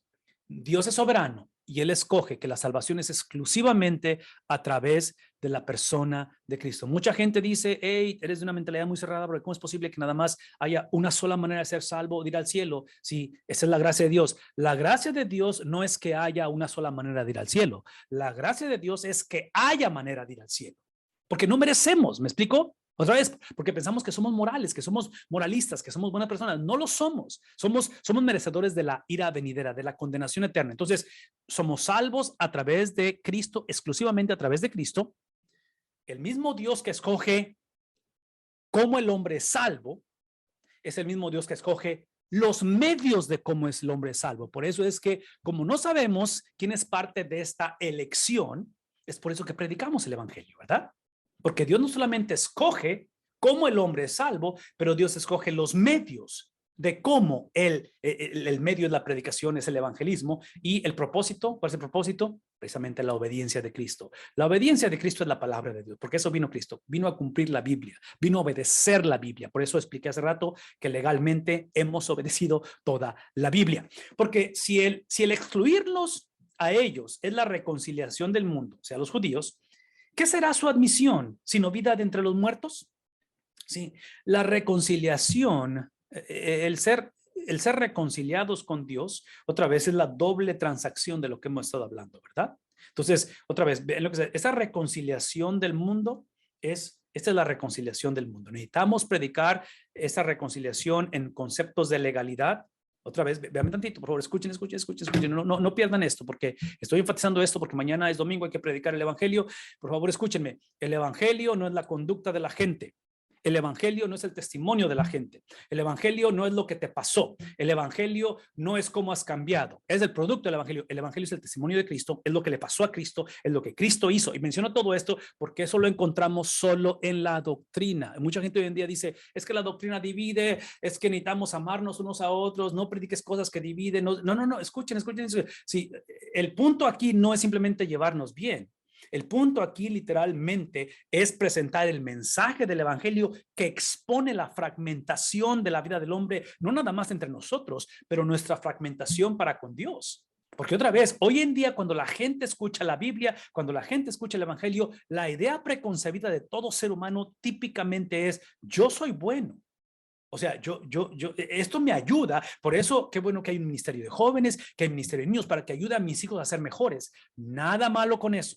Nada malo con discipularnos, pero tiene que haber un punto en la vida del ser humano, del joven, del niño, del adulto, del anciano, que tenga un encuentro con la condición legal, deplorable de que somos hijos de Satanás. Esa es la realidad. Nacimos siendo hijos del primer Adán. Independientemente qué es lo que hago, qué es lo que creo, qué es lo que practico, me explico, cómo me visto, existe una transacción legal, doble transacción, que es lo que estamos hablando aquí, que era el problema de estos judíos. Y si el primer pedazo de masa, y otra vez el lenguaje que está usando el apóstol Pablo, ese primer pedazo de masa es santo, hablando como de las primicias, también lo es toda la mesa. Y si la raíz, está hablando del remanente, ¿verdad? Si dentro de todo esto que Dios escogió, de este pueblo que escogió, hay un grupo que se ha mantenido fiel y que han sido fieles a la fidelidad de Dios, fieles a la fidelidad de Cristo, ¿sí? Entonces, toda la masa también lo es. Y si la raíz es santa, también lo son las ramas, que es el punto de que es un lenguaje en cuestión de que otra vez este remanente para bendición de todos, y otra vez aquí está algo, un mini sermón dentro de la enseñanza de esto. Piensen en términos de diezmo. Vean lo que voy a decir con cuestión del diezmo. Yo sé, pastores me van a dar un abrazo cuando hable del diezmo ahorita, porque yo sé que no es fácil hablar del diezmo y estoy hablando a la iglesia, a donde quiera que nos escuchen. El diezmo no es la meta. El diezmo simplemente es el principio, no tanto porque tengo que diezmar, pero es porque puedo diezmar. Una característica del cristianismo es precisamente la vida dadivosa, la vida de gratitud, ¿verdad? Sin Cristo es lo opuesto, no es dádiva, sino es literalmente egocentrismo. Pero aquí es el punto. Así como el primer pedazo de masa, o en este caso la raíz, están simplemente demostrando que todo le pertenece al Señor, que aún en medio de una generación en la cual han sido desobedientes, una generación, está hablando de los judíos, que escogieron desobedecer a Dios, el Señor va a redimir esta nación, el Señor va a redimir a su pueblo, ¿verdad? Porque Él es quien ha salvado, Él es que ha escogido los medios de la salvación y Él ha escogido la razón para la cual son salvos. Trágicamente, esta generación ha negociado esas cosas. Hay una restauración que viene, pero está usando a ese remanente para demostrar la soberanía de Dios. Piensen en términos prácticos con algo tan tangible que es el dinero. En cuestión del diezmo, es simplemente para demostrar que la meta no es diezmar y yo hacer lo que yo quiera con el 90% que me toca administrar. La meta es diezmar para demostrar que con el 90%, el diezmo es el recordatorio que el 90% que me toca administrar es para demostrar que Dios es dueño de todo. Es para que el 90% que me toca administrar es para proclamar, expander, difundir y engrandecer la fama de Cristo. Esa es la razón por la cual diezmamos. Sería mi argumento para ampliar a través de ese 90%. Pero si algunas de las ramas fueron desgajadas y tú, siendo un olivo silvestre, hablando de, comparando otra vez, porque está hablando a los gentiles, los judíos fueron desgajados, fuiste injertado. Siendo un olivo silvestre, fuiste injertado. Los judíos, a los gentiles siendo injertados. Y fuiste hecho, ¿qué cosa? Partícipe con ellas de la rica savia de la raíz del olivo. Por lo tanto, porque tú fuiste injertado, no fuiste parte de aquellos con los que Dios pactó originalmente, pero ahora has sido beneficiario, has sido destinatario de ese pacto a través de los judíos. Y entre paréntesis, vean tantito, digo a través de los judíos, pero es a través de un judío, ¿no es cierto? Es a través de un judío. Por eso no exaltamos a los judíos. Son una raza especial, son un pueblo especial, pero son especiales porque Dios los llamó, no porque merecían ser llamados. Es como tu salvación. Tú eres especial. Tú eres especial porque Él te ha hecho especial. Yo soy especial porque Él me ha hecho especial, pero de mí mismo no hay nada especial en mí. No sé si eso está claro en ese sentido. Ok, menciono todo esto porque está diciendo no sean arrogantes para con las ramas, otra vez, porque estaban aparentemente peleándose entre ellos, ¿verdad? Entre judíos y gentiles, pero si eres arrogante, recuerda que tú no eres el que sustenta la raíz, sino que la raíz es la que te sustenta a ti. Dirás entonces, las ramas fueron desgajadas para que yo fuera injertado. Muy cierto, fueron desgajadas por su incredulidad. Fueron desgajadas no por lo que hicieron, vean lo que voy a decir, porque está hablando de los judíos. Está diciendo a los gentiles que las ramas fueron desgajadas por su incredulidad. Vean lo que voy a decir. El problema de los judíos no fue lo que hicieron, no fueron sus pecados. ¿Recuerdan eso? El problema no es lo que hacemos, es lo que somos. El problema no es lo que hicieron que causó que fueran desgajados. El problema es contra quién lo hicieron. No es más. El problema del pecado no es lo que hacemos. Y sí es un problema, no estoy minimizando lo que hacemos, ¿ok? Entonces, pero en sí el problema del pecado no es lo que hacemos. El problema es contra quién lo hacemos.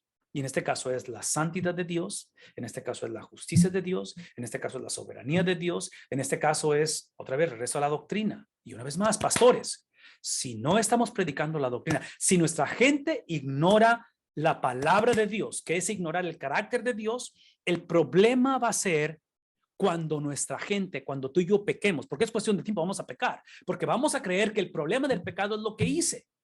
Y no es más, si es un problema lo que hago, pero el problema del pecado no es lo que hacemos, el problema es contra quién lo hacemos. El problema es la santidad de Dios, el problema es la grandeza de Dios, el problema es la palabra de Dios. Pero al ignorar la palabra de Dios, al solamente conocer de la Biblia lo que otros me dicen de la Biblia, ese es el problema. Porque entonces pensamos que estar bien con Dios es cambiar mi conducta, es moralismo. Es dejar de hacer esto, es dejar... No. El estar bien con Dios es a través de el justificador. El justificador es Cristo, es el único que puede causar esa doble transacción y ponernos a cuentas delante de Dios. Pero tú, por la fe, te mantienes firme. No seas altanero, sino teme. Otra vez, hablando de la salvación, lo que explicamos hace rato, que la elección, los tres componentes que dijimos, la elección es la posición que tenemos ante Cristo, la perseverancia es la posesión de esa fe. Otra vez, ¿verdad? Porque, o sea, la fe es el vehículo, la fe es lo que me lleva a la fidelidad de Cristo, entonces me posiciona, pero esa declaración de fe no es suficiente, tengo que poseer esa fe, ¿verdad? Es la fe de Cristo ejerciéndose manifestada ahora en poseyendo la fe de Cristo, la fidelidad de Cristo en mí. Por lo tanto, rendirme, tirar la toalla tirar la toalla no es opción, y al final es que el Señor, literalmente, su fidelidad es la que me hace perseverar, porque Él ha escogido preservarme. Porque si Dios no perdonó a las ramas naturales, tampoco, sí, o sea, ve el ejemplo de los judíos, que Dios no se pudo hacer de la vista gorda, porque el problema de los judíos no fue lo que hicieron, es contra quién lo hicieron, ¿verdad? ¿Recuerdan eso? No es más, no es lo que hicieron, es contra quién lo hicieron. Entonces, aprende esa lección, por lo tanto, a ti también, sí, te perdonará. ¿Qué estamos diciendo? Que otra vez, que tenemos que asegurarnos que no se trata de conducta, se trata de doctrina. Dejemos de predicar un evangelio que está basado en moralismo y literalmente prediquemos la moralidad de Cristo. Dejemos de predicar un evangelio en el cual está basado en el cambio de mi vida, en mi testimonio. No. Tu testimonio solamente tiene credibilidad si está basado en el testimonio de alguien más. Por eso los reformadores hace 500 años hablaron de una justicia forense, ¿no es cierto? O foránea. La justicia de alguien más, imputada, transferida. No es la justicia propia, no es el testimonio propio, no es la moralidad propia, no son mi determinación propia, no es mi deseo propio, no es que finalmente toqué fondo y ahora he entendido. No, todo es importante, es válido y es el vehículo para ello, pero al final es el testimonio de Cristo, la moralidad de Cristo, el sentir de Cristo, la habilidad de Cristo, el predicar de Cristo, la enseñanza de Cristo en nosotros, activada por el Espíritu de Dios en un contexto de comunidad, porque para eso fuimos salvos, para la salud de la iglesia. Versículo 22, mira pues la bondad y la severidad de Dios. Aquí está ese contraste, esa paradoja de un Dios de compasión, pero un Dios de justicia, ¿verdad? Un Dios que literalmente en la cruz de Jesús besó, se fusionó, el Dios de venganza, el Dios de ira, el Dios que no tiene opción y tiene que castigar el pecado del hombre, pero ha provisto, proveyó a través de Cristo aquel que iba a absorber esa justicia, y se le llama el justificador. Dice, severidad para con los que cayeron, pero para ti bondad de Dios. Y aquí está un principio otra vez que he estado hablando desde hace una hora atrás. ¿Sí? ¿Ven lo que está diciendo? Para ti es bondad. En otras palabras, otra vez, es un principio sumamente importante, porque somos una generación que convenencieramente divorciamos la justicia y la ira de Dios con su bondad y su misericordia y su perdón. Vean lo que voy a decir. Acabo de afirmar que en la cruz se fusionan los dos, pero no podemos separarlos. Podemos hablar de sus distintivos, podemos hablar de las características de la ira de Dios, del Dios de venganza, del Dios de justicia, del Dios que no va a ser burlado, del Dios que literalmente viene otra vez, no para perdonar pecados, viene para juzgar a vivos y muertos, pero que hoy en día, ese Dios hoy en día se encarnó en Cristo Jesús, habitó entre nosotros para ser el Cordero Santo de Dios. Vean lo que voy a decir. Podemos hablar de sus distintivos, lo que no podemos hacer es separarlos. Es como la Trinidad. En la Trinidad tienes Padre, Hijo, Espíritu Santo. Puedes hablar de los distintivos de cada persona, no los puedes separar, porque sería herejía. ¿Qué estoy diciendo? Es lo que estoy diciendo. Estoy diciendo que en este caso, para ti, es el Dios que es bondad. Dios es bondad, pero ejerce ira. Dios es misericordia, pero ejerce venganza. Lo he ilustrado anteriormente esto y lo voy a ilustrar una vez más. La manera en que lo ilustro es esto. Como padre, amo tanto a mis hijos, que si alguien trata de lastimarlos, amo tanto a Arelia, a mi esposa, que si alguien trata de lastimarla, van a conocer mi ira, porque mi ira emana de ese amor. Entonces menciono eso porque, otra vez, no es tanto de que yo sea ira, pero es que conoces mi ira porque amo. Entonces menciono todo esto porque lo que estamos leyendo aquí es que ese amor que es Dios es amor, ¿sí? Se puede expresar en ira si no permaneces. ¿Qué es lo que le pasó a los judíos? Entonces está advirtiendo a los gentiles, si permaneces en su bondad. De lo contrario, ¿qué va a hacer? ¿Qué va a suceder? Vas a conocer la ira. ¿Qué estamos diciendo? Una vez más, que ese amor que Dios tiene a su pacto incondicional. Somos salvos por amor, somos salvos porque Dios amó a su Hijo. Somos salvos en el amado.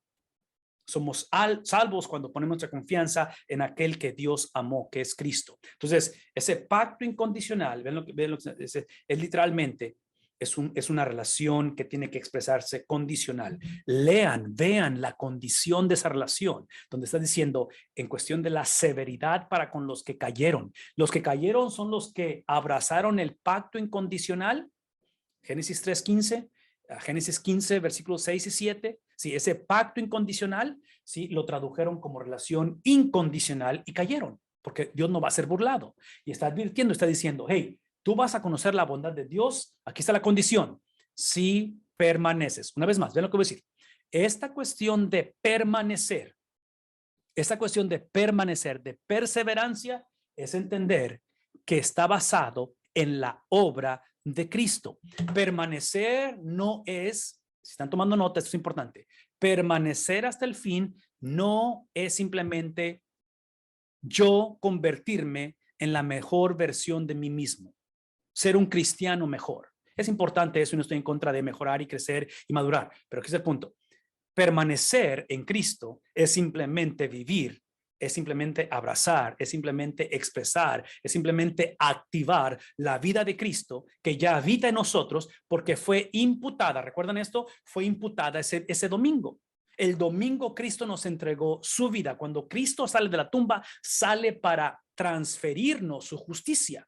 El problema del cristiano es que no hemos activado, no estamos viviendo, no estamos expresando lo que habita en nosotros. Estamos siendo malos mayordomos de lo que ha sido depositado en nosotros porque su espíritu está en nosotros. Entonces, aquí es donde Cristo es el cumplimiento de ese pacto. Y también ellos, si no permanecen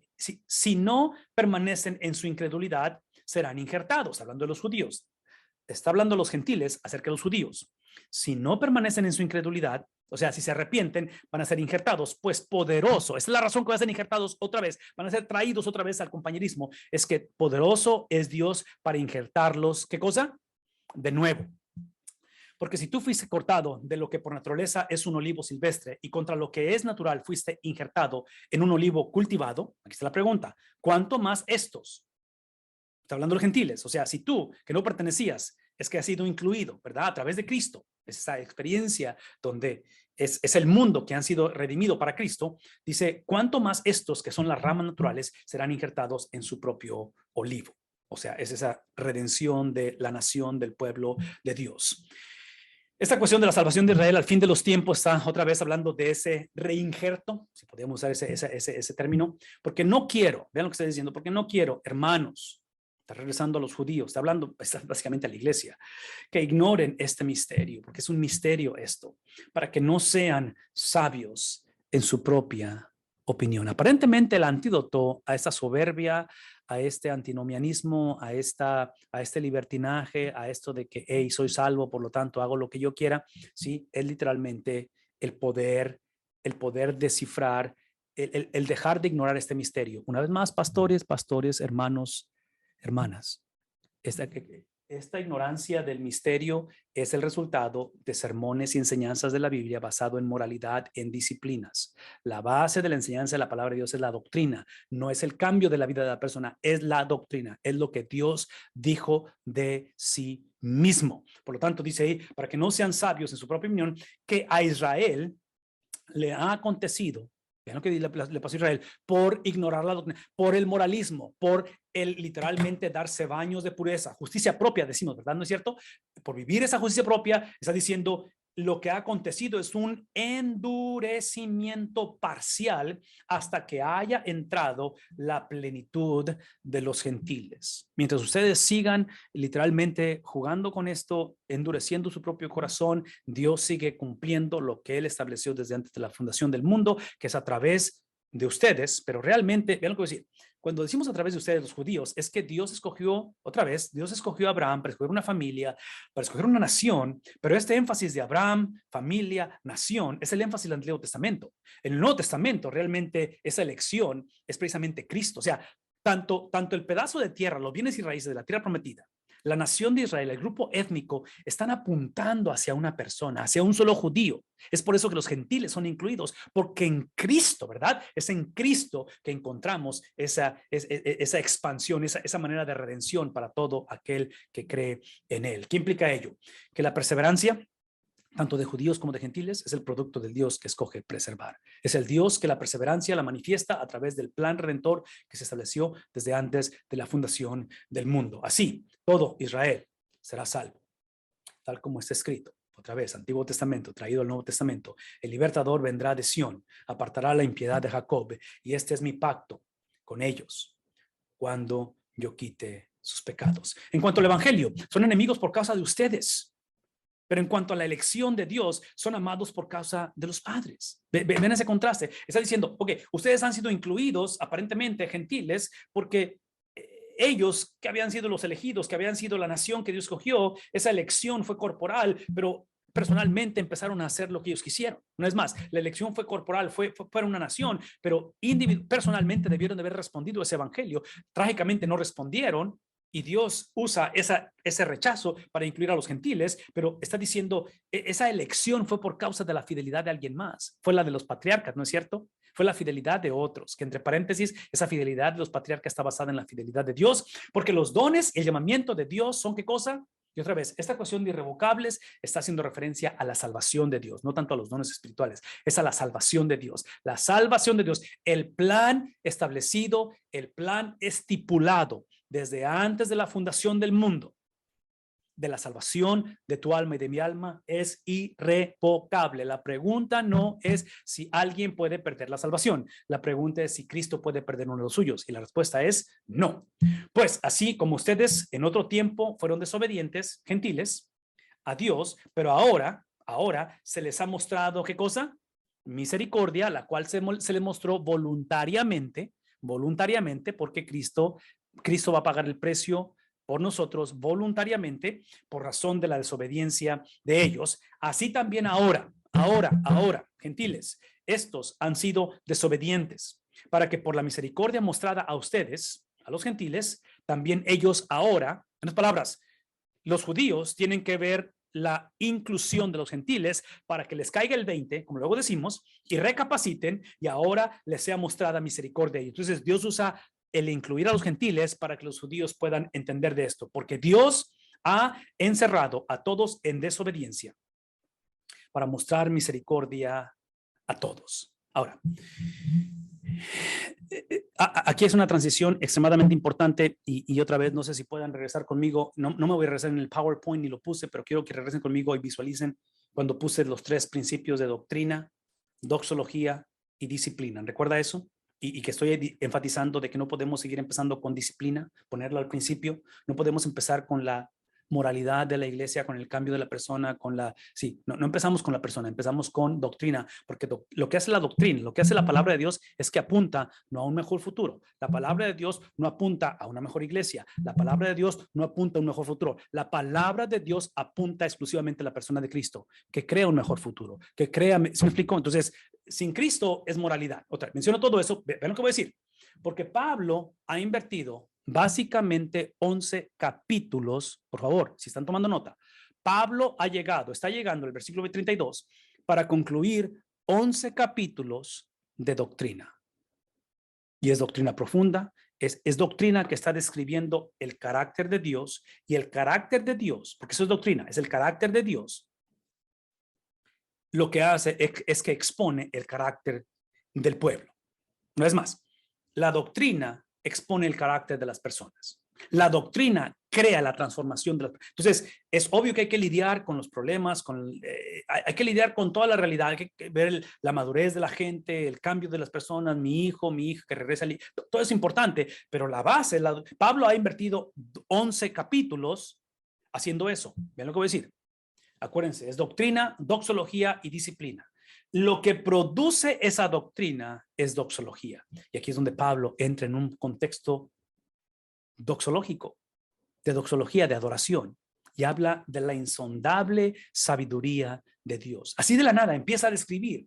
Y esto es lo que hace la doctrina. Empieza a crear, lo que hace el exponer la palabra de Dios nos da la habilidad de ver el incremento, la grandeza de Dios independientemente de la situación que estamos viviendo.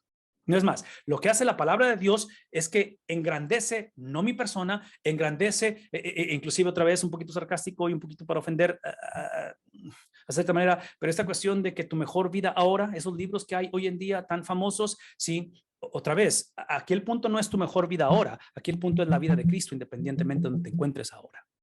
No es más, aquí el punto no es tu mejor vida ahora, aquí el punto es la vida de Cristo independientemente de donde te encuentres ahora. Y otra vez, muchos esta mañana necesitamos ser salvos de la moralidad.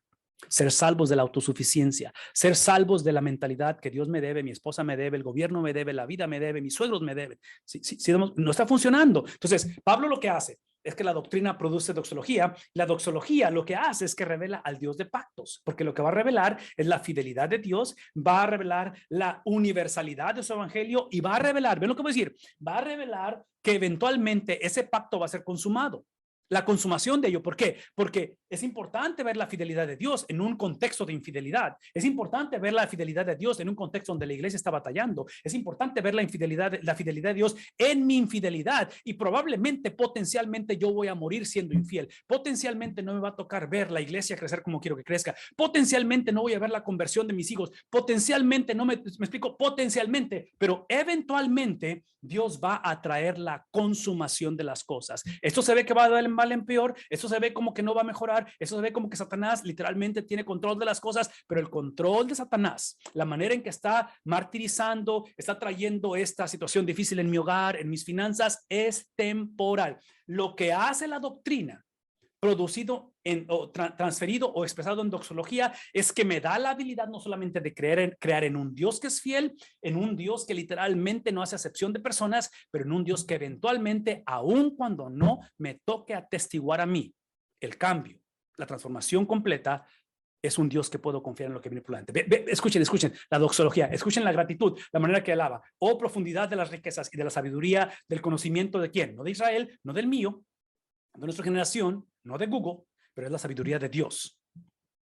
Cuán insondables, por lo tanto, son los juicios de Dios e inescrutables, ¿qué cosa? Sus caminos. Otra vez, estoy en una situación donde no entiendo, pensé que tenía esto figurado, confié en ella y mira lo que sucedió. Yo pensé que nunca me iba a pasar esto a mí y ahora me ha sucedido, pero Pablo dice, en medio de todo eso, puedo declarar con la certeza de que literalmente las riquezas, la sabiduría, del conocimiento de Dios es literalmente algo que se traduce, que se expresa en sus juicios, en sus caminos. Lo que hace esa doxología, otra vez, es que me da esa certeza, ¿verdad? De ese evangelio, la certeza, el carácter, el plan de Dios. Y otra vez está hablando acerca de cómo son insondables esos juicios, son sus caminos, porque mis pensamientos no son vuestros pensamientos. Hablando de Isaías, otra vez me da esa habilidad de describir o distinguir eso, y sus caminos son diferentes a los míos. Por lo tanto, dice el versículo 9 de Isaías, porque como los cielos son más altos que la tierra, así mis caminos son más altos que los suyos. Por lo tanto, dice, porque como descienden de los cielos la lluvia y la nieve y no vuelven allá, sino que riegan la tierra, haciéndola producir y germinar, dando semilla al sembrador y pan al que come, así será mi palabra que sale de mi boca. Y por lo tanto, dice, aquí está lo insondable, la sabiduría de Dios, que no volverá a mí vacía sin haber realizado, ¿qué cosa? Lo que deseo y logrando el propósito por el cual, en otras palabras, yo sé que la cosa no se ve bien, yo sé que piensas que, otra vez pensando en los exilios, que Dios nos ha abandonado, el templo está destruido, yo sé que la cosa se ve deplorable, pero dice el Señor, todo lo que yo establecí se va a cumplir. Por lo tanto, sí, aquí es donde entendemos esto, y aquí es donde quiero que piensen conmigo en lo que está diciendo en ello, ¿verdad? De llevar a cabo esta expresión donde él dice, pues, ¿quién ha conocido la mente del Señor? Hace esta pregunta. ¿O quién llegó a ser su consejero? Es la conclusión que llega a él. ¿O quién le ha dado a él primero para que se le tenga que recompensar? Dios no me debe absolutamente nada, porque de él, esa es la conclusión, porque de él, otra vez, porque de él, no de mí, no de las circunstancias, no de lo que ha pasado, porque de él y por él y para él son todas las cosas. Su soberanía es tal de que en medio de mi escasez o en medio de mi abundancia, en medio de mi carencia, en medio de tal vez la retribución, en medio de lo que debí de haber hecho o lo que me gustaría enmendar, en medio de mis triunfos, puedo declarar que todas las cosas literalmente emanan de él, todas las cosas son por él, todas las cosas son para él. Por lo tanto, esta es mi conclusión, sea en la abundancia, sea en la escasez, sea en esta vida, sea en medio de una pandemia, sea en medio de sanidad, cualquiera que sea, dice el apóstol Pablo, a él sea literalmente, y la palabra gloria es ese concepto de peso, ¿verdad? De ese contenido, la gloria para siempre, y termina diciendo amén. Esa es mi conclusión, están tomando nota en cuestión de la doxología. La doxología, el adorar, el llegar a hacer esto, por favor escúchenme, el llegar a hacer esto, el literalmente confesarlo, no garantiza un cambio de circunstancias, si no sería evangelio de la prosperidad. Lo que produce esto en la vida de la iglesia, en la vida del hogar, en la vida del joven, en la vida del anciano, independientemente de circunstancias, por favor no pierdan esto, lo que lleva a una iglesia, a un cristiano a hacer este tipo de confesión, convertirse en el testimonio de mi vida en medio de, independientemente de lo que sea, es la doctrina. Prediquemos la palabra de Dios, no para que las cosas cambien, pero para que independientemente cuáles sean las cosas, las circunstancias, tengamos la habilidad de hacer esto.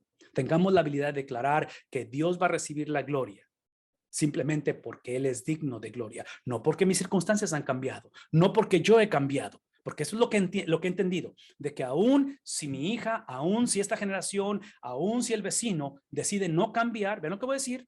Aún si decide no arrepentirse, Dios va a recibir la gloria. No estoy diciendo que Dios está de acuerdo con la vida del incrédulo, simplemente que la incredulidad del hombre o la credulidad del hombre, ya sea que creo o sea que no creo, eso no altera el carácter de Dios. Y ese es el punto de la doxología. La doxología es de que la veracidad de Dios, la grandeza de Dios, la santidad de Dios, la magnificencia de Dios, el carácter de Dios no depende de mi devoción o de mi creencia.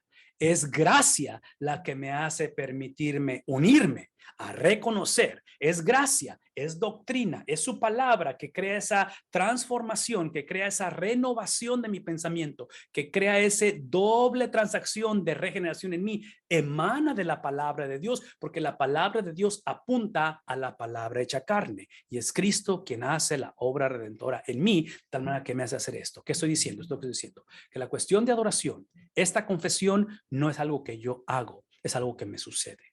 Es la obra del Espíritu Santo a través de su palabra, literalmente creada, generada, imputada a través de la palabra hecha carne, que es Cristo Jesús.